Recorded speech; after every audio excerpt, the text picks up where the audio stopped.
I recently became the victim of my wife's infidelity 2 years ago, and it totally destroyed my family. I'm a 31-year-old male and my wife is a 27-year-old. For this, I will refer to my wife as Deidre and to myself as Dave. We have 2 kids, a daughter age 4 and a son age 2. I'll call them Sammy and Timmy. We got married nearly 6 years ago. I'm not going to get specific about my line of work, but let's just say I have a good job. My wife and I met in her final semester of college, and we got married 13 months later. She followed me to the East Coast where I worked for 4 years and where our kids were born.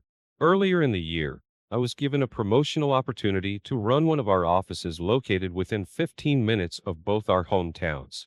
Deidre and I were excited to move back home, especially after having kids, and our parents were overjoyed. Both my parents and her mother still live in the area, as does my younger brother. Deidre's dad passed away before I met her. Our families were of course excited to have the two of us back home, but were really excited about being able to see their grandkids on the regular. As things worked out, my mom and dad had recently moved into a new home in a 55-plus community and were planning to keep our family home and rent it out for income. Our family home is a historic structure and is just a beautiful place, sitting on over 3 acres of land with a small creek flowing through the wooded lot on the back of the property. Instead of buying a house, Deidre and I decided to move into the family home and pay rent to my mom and dad. My parents want to keep the home in the family and pass it down to me and my brother, and they'd like us to do the same. My parents and brother didn't want the rent money, but I insisted since my dad recently retired and was counting on the rent money for income. Paying them rent was like paying myself anyway, since my parents are leaving everything to me and my little brother. Okay, like I said, this house is very special to my family and my parents treated it with great TLC over the years, but there were a few things that needed done after we moved in. Since it is a historic home, it has unique fixtures and features that require specialization. My parents have been working with a local contracting company for the past 35 years who has done nearly all the major repair work on the house. One of their specialties is working on older homes, and they do a great job. So anyway, after getting a list of projects together, I called them and got an estimate. The owner came out and walked around the house with me. He's a great man and has built a great company. If you look at the reviews for this place online, they've got like an 82% 5-star rating, 16% 4 stars, and that's out of nearly 700 reviews. Most companies like this have review scores that average in the 3 range if they're lucky, so that tells you something about this outfit. A couple weeks after getting the estimate, the company started the repairs. They moved quickly and always had the project area cleaned up at the end of the day. My wife and I were very pleased with their work and professionalism. The work was primarily done by 3 of their craftsmen, but one guy in particular completed most of the projects on our home. Let's call him Brock for this posting. Brock was a very personable and polite guy that was about my age. My daughter referred to Brock as the window man as she saw him through our second-story windows while he was working out on the ladder. All repairs were completed on time, and we were now settled in at the house. My wife and kids loved the place and I loved my new job. Everything was going well until I had an innocent conversation with my daughter. My wife had gone shopping with her mom and my mom, and I was watching the kids. We were playing out back and my daughter was running all over the place, and when she got tired, she jumped up on my lap. We were just talking generally, and then out of the blue she looked at me and said, "I saw Mommy napping with the window man." Now before we go any further, let me state my daughter is a highly gifted child. I know all parents feel that way about their kids, but with her is true. She is highly gifted. Everyone who meets her immediately recognizes it. Her doctors recognized it, and we had her tested before we moved, and she scored one of the highest scores the clinic had ever seen for a 4-year-old. So I knew what she was telling me was very likely factual, although there was a possibility this could have been something she made up, as she does have a remarkable imagination. I was shocked and asked her to repeat it, and she told me the same thing she just said. I asked her to tell me what happened and how she saw them. She said my wife put Timmy and her down for their afternoon nap. Sammy said Timmy dropped his binky behind his bed and was crying for her to get it, but she couldn't reach it, so she went looking for her mom. I asked her if she called Mommy, and she said no. She said she walked over to our bedroom door and opened it and then called Mommy. I asked her what she saw, and she said Mommy jumped up out of bed with a blanket wrapped around her and ran over and kissed her and then took her by the hand to get the binky and to tuck them back in. I said, "Where did you see the window man?" She said he was lying on Daddy's side of the bed. Hearing this hurt so bad, but I didn't want to show emotion, so I said he was. She said yes. I then asked her what happened next. She said Mommy left their bedroom, and I heard her talking with the window man, and they went outside. I asked her what she did next. Sammy said she got up and looked out the window and saw him driving his truck down the driveway. I gave her a big kiss and thanked her for telling me. She then said something that really broke me. She said Mommy told her to show let's keep this our secret, okay? I asked her what she said back to Mommy, and she said I told Mommy okay. Again, my little girl was smart, and somehow she sensed what she saw wasn't right. Again, I didn't want her to be upset, so I made light of the situation and said thank you so much for telling me, I'm so proud of you. Now this can be our secret, okay? She said okay, I won't tell Mommy I told you. Then she said Daddy, don't tell Mommy I told you, and I told her there's no way this is our secret. I then tickled her to break the mood, and we started laughing and talking about something else. I could tell the secret my wife asked her to keep was really upsetting my daughter, and after telling me I think she felt relieved. My wife came home with our moms in tow, and she summoned me to come inside with her while our moms went out on the back porch to watch Sammy and Timmy. When I got outside, my wife showed me a gift she bought for Sammy. It was a gift Sammy picked out for her birthday, which is not until October. I asked why she bought it now, and she said she wanted to give it to her now. This was surprising as Sammy wasn't asking about this gift and was not expecting it until her birthday. Also, my wife and I have a clear understanding with Sammy of when she will get large gifts. She knows it's only on her birthday and Christmas, and she accepts this, and like I said, she has never mentioned the gift again since she chose it a couple months ago. My wife justified the purchase saying she's such a great kid and has been so good lately, I wanted to reward her. I hope you're not mad. I told her I wasn't mad, but I immediately sensed this was a bribe of sorts for Sammy to keep my wife's secret. When my wife gave Sammy the gift, Sammy was concerned and said I wasn't supposed to get this until my birthday. What am I going to get then? Deidre told Sammy, you've been such a good girl, Mommy, and Daddy want to give you this now. Sammy surprisingly said, no, I want to keep it until my birthday. I don't want it now. My wife kept coaxing her to open it, but Sammy didn't want to and looked at me for backing. I spoke up and told Sammy, let's take this upstairs and put it in your closet. My wife was stunned by Sammy's reaction, but it didn't surprise me. Like I said, she's very smart, and she didn't want that gift until her birthday. We took the gift upstairs to her closet, and she seemed relieved and not have to open it. When Sammy and I came back downstairs, my dad and brother had arrived, so we spent the rest of the day eating and enjoying family time.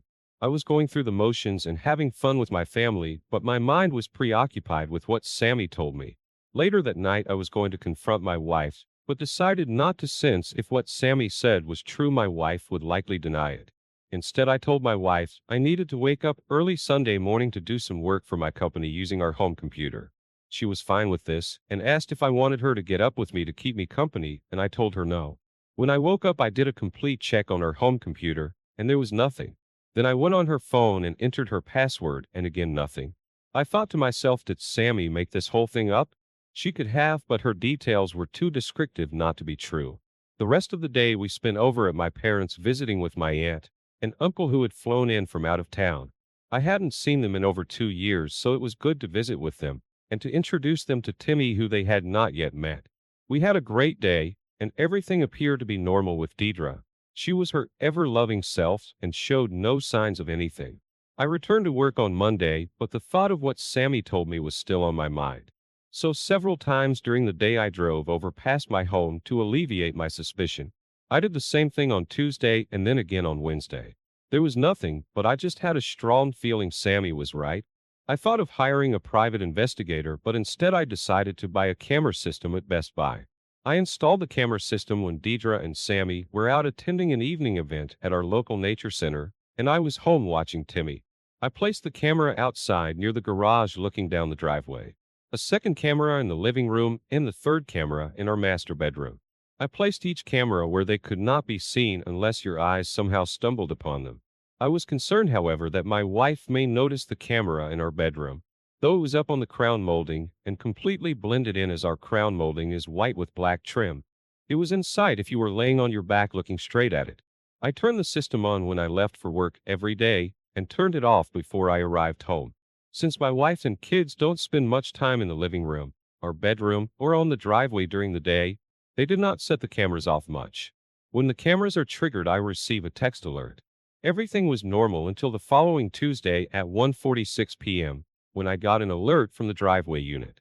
When I checked, I saw a truck from the contracting company coming up the drive. I then saw Brock get out, walk up to my front door, open it, and go in. I next got an alert from the living room camera, and there I saw my wife kissing Brock. Worst fears confirmed. Sammy was right. With this, I rushed out to my car and started heading toward my house. On the way, I called my mom and told her what was happening and asked her to meet me at my house as soon as possible. My brother, aunt, and uncle were also there, and I told her to bring them. On the way over, I spoke with them on the phone. By this time, I had gotten an alert from the bedroom and knew what was likely happening there. I was really upset but held it together, giving instructions to my family. I told my mom and aunt I wanted them to take the children outside when I confronted Deidre. I then asked my uncle and brother if they could accompany me in my bedroom when I confronted Deidre. I explained I wanted them as witnesses and to prevent me from doing something violent. They readily agreed. We parked on the driveway down from the house, blocking Brock's truck in, and walked up to the front door. The door was unlocked, and we all entered the house. Our bedroom is on the back of the house, so there was no chance the cheater saw or heard us approaching. I led the way with my brother and uncle right behind me and my mom and aunt behind him. The noise from the bedroom drowned out any noise we were making walking up the stairs and down the hall to the bedroom. My heart was beating out of my chest at this point. I motioned for my mom and aunt to go past us to the kids' room. I then looked at my uncle and brother and asked if they were ready, and they nodded yes, and with that I opened the door and walked in. My wife screamed, "Oh no! Oh my God!" And with that Brock dismounted and fell back on the floor, started apologizing and reaching for his clothes. I had my phone out and was filming and said nothing. I just stood there in silence, moving my phone camera back and forth. Brock continued apologizing and getting dressed while my wife had the sheets pulled up to her face and was crying, saying, "This wasn't supposed to happen. I didn't mean to hurt you, Dave. I love you so much. I'm so sorry."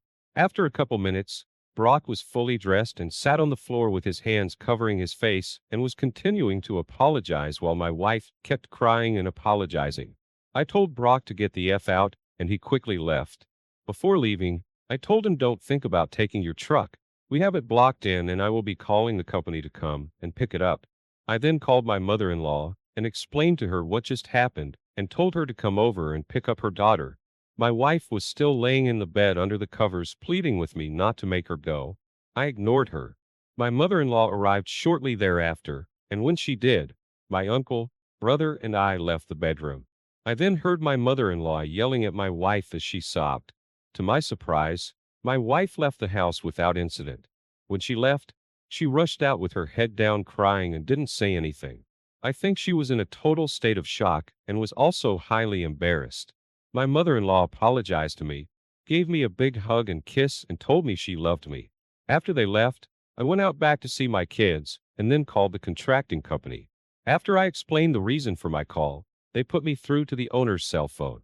He apologized profusely and said he would see to it that his company did everything they could to make this up to me. I thanked him and ended the call. About an hour later, the company dropped by with someone to pick up the truck. Brock was nowhere in sight. The following Monday, I took the day off and met with a lawyer to start divorce proceedings. I also secured an attorney from the same firm to handle the situation with the contracting company. While I respect the owner and the company he's built, I want to receive some level of compensation for the damage their employee inflicted on me and my family. From that day, I didn't speak a word to my wife. She's called and texted me nonstop, apologizing, begging forgiveness, and asking me for a second chance. But that's not happening. Against the advice of my attorney, I've moved all my wife's stuff out and had my brother and a friend of his take it to her mother's house. The way I got things working was that my wife and her mom come to my house at 6:30 a.m. Her mom comes in and my wife waits in the car until I leave for the office. Then she goes in. I work until 5 o'clock and then head out to grab dinner at a restaurant and then come home at 6:30 p.m. My wife and her mother have dinner with the kids before I arrive back home. When I'm about 5 minutes out from the house, I call my mother-in-law to advise her. My wife then goes out to the car while her mom stays in the house with the kids. When I arrive, I ignore my wife sitting in the car and go straight in the house. I usually talk to my mother-in-law for a few minutes to recap the day before she leaves. I then spend the next 12 hours with my kids and repeat this cycle 7 days a week. I know this may seem extreme to some, but I wanted nothing to do with my wife. If I could, I would have banned her from ever seeing my kids again. But I know that wasn't happening. I have extreme anger for what she did to me. The fact she had a strange man in my bed while my kids were in the next room, then instructed my daughter to lie for her, that is beyond forgiveness to me. I instructed my lawyer to go for full custody, but she said we would not get it. But we do have a shot of getting 50-50 custody with my home being designated as the child's primary home.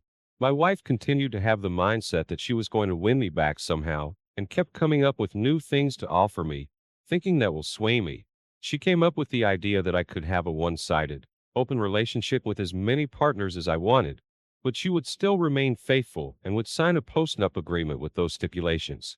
She started seeing the therapist 3 times a week and had her mom convinced that she went temporarily insane for a couple weeks, and that was why she cheated. This is a crock of BS. Of course, she knew exactly what she was doing. I've since read that the claim of temporary insanity is a ploy women sometimes use to try to excuse their cheating. I didn't buy any of that, and I didn't speak a word to her. My mother-in-law asked me several times if there was any way I could forgive and reconcile with her daughter. I love my mother-in-law and didn't want to get into a discussion with her, so I just told her that I could not. As for the idea of my wife being sorry, I do believe she was sorry. Sorry for herself, that is, and sorry she got caught. I think in her twisted mind, she thought betting Brock was okay, as long as she did not let our relationship suffer. She had the nerve to send me an email explaining how even during the affair she always gave me 100% of herself, including 100% of her body. As time went, I remained focused on getting divorced as quickly as possible. She grew more and more desperate as she tried daily to talk to me, but I only communicated via email and only about our children. When she brought the subject of our relationship, I simply replied each time that our marriage was over and that we will only have a co-parenting relationship. Well, fast forward a few months later, and I finally divorced Deidre. The process, however, was much more difficult than anticipated and was filled with drama, which delayed the final proceedings. My mother-in-law told me that she started talking about ending it all and saying if she didn't have me, she wouldn't want to live. My mother-in-law asked if I could speak to her and I resisted, but eventually met with her in the presence of my mother-in-law and my mother. In the meeting, Deidre elaborated on how sorry she was and told me everything she was willing to do for me if I just give her a chance. She kept asking me to just give her 6 months so she could prove herself.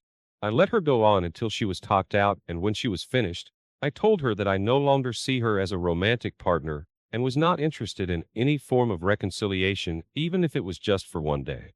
After this meeting, her mom told me she became deeply depressed and stopped going out of the house.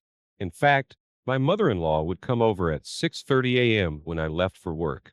She would dress the kids and fix them their breakfast, then take them back to her house to be with Deidre. She said Deidre was withdrawn from them and spent most of the day in her room crying and pining for me. My daughter noticed and asked me why mommy was crying all the time. This was very upsetting to her and to my son Timmy, although he is young enough where he doesn't notice as much. I explained to Sammy that mommy and I are living in separate houses now. I told her that Timmy and I are living in our house and mommy is living with Grammy. After I explained this, she was okay. Her primary fear was that she would be moving to Grammy's house too. She loves her Grammy and her mom, of course, but I think she loves me more. She was worried about moving out of our house and leaving me in her room and the creek where she likes to play. I told her that would never happen. After hearing this, she was fine. The drama with Deidre didn't stop there though. As the date for our final divorce hearing grew closer, Deidre became more desperate and was calling and texting me multiple times per day while I was working, reiterating all the things she will do for me and how I would be the happiest man in the world if I'd stay with her, and she promised me that. I'm paraphrasing now, but you get the picture. Well, the day before the hearing, I got a call from my mother-in-law informing me that Deidre was rushed to the hospital by ambulance. They thought she was having a heart attack. She was admitted and tests were run. In the end, it was determined that she was suffering from severe dehydration. Her mom told me she hadn't eaten anything for the past 3 days, but said she was drinking water. Apparently, she wasn't and got severely dehydrated. I think she did this purposely to delay the final divorce hearing. Well, her shenanigans worked as the hearing was delayed until after the first month of the year, then was delayed again due to weather. Finally, in early March, the hearing took place and I was granted a divorce. Overall, I think I made up pretty well, all things considered. We are in an at-fault state, and I have video proof of Deidre's cheating. The videos were not necessary though, as Deidre and her attorney gave a full written confession to the judge. In terms of the division of assets, I ended up keeping nearly 63%, as the judge allowed me to retain everything I brought into the marriage. Even so, Deidre ended up getting $71,000 for me, as well as child support, but no alimony. Like I said, I made out pretty well, but the idea of paying child support to her just burns me. We split custody 50-50, with my home being the primary home. I'm paying my 50% and also paying her 50%. How is this fair? Shouldn't she have to contribute? The court system seems to be totally rigged against fathers. So that's where we are today. We still have the same 6:30 a.m. to 6:30 p.m. arrangement 7 days a week, and it's working well, especially for my kids, as they get to see both parents every day. I'm back on speaking terms with my ex, but only about our children. If she asks me how I'm doing, I just redirect her and say, let's keep it to the kids. Now, to answer a question I've gotten from many respondents here. Have I told anyone else about the conversation I had with Sammy, where she told me mommy was napping with a window man? The answer is no, and I don't plan to. At least not any time in the foreseeable future. I promised Sammy that was our secret, and that it will remain. As for Sammy, I may end up telling her in 20 or 30 years, but for now I hope she has completely forgotten whatever she saw. She has never mentioned it to me again, and seems as active and happy as ever. So I don't plan on discussing it with her again. That's the end of my story. Not a happy ending, but just about as good as you can get considering the circumstances. Dave, thank you for watching. Like, comment, and subscribe if you enjoyed the video. Until next time, I'll see you again. Take care.